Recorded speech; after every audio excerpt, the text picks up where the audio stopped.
Hi,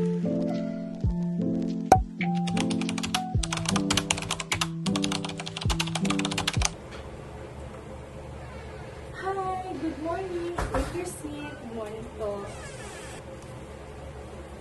So, good morning. Are you giving a cookery strands to them? Yes. So, let me first give me feedback with your copy. So, unupdated copy. So, nagdala ka ng copy. So, tell me about yourself.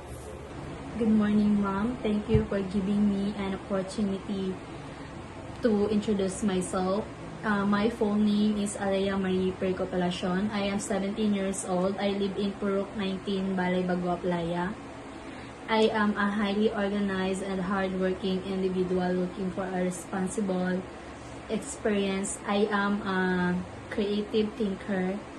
I have an open mind about what will work best, and I like to explore alternative solutions to any problem. What are your strengths and weaknesses? My strength is I am quick learner, responsibility, hardworking person. My weakness is I concentrate on one thing at a time. So, let's proceed to another question.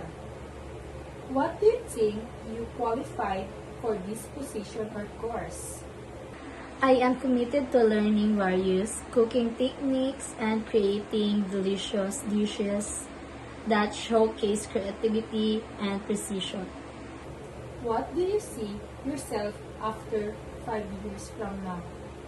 5 years from now, I see myself working confidently, then hope ay makapagbigay inspirasyon din sa iba sa pamamagitan ng aking hilig sa pagluluto and possibly teach or mentor aspiring chefs. How do you handle stress, teamwork, or challenges? I handle stress in the kitchen, staying calm and organized, then focus on one task at a time to ensure quality. Naniniwala din ako na ang pagtutulungan ay susi sa gawaing pagluluto.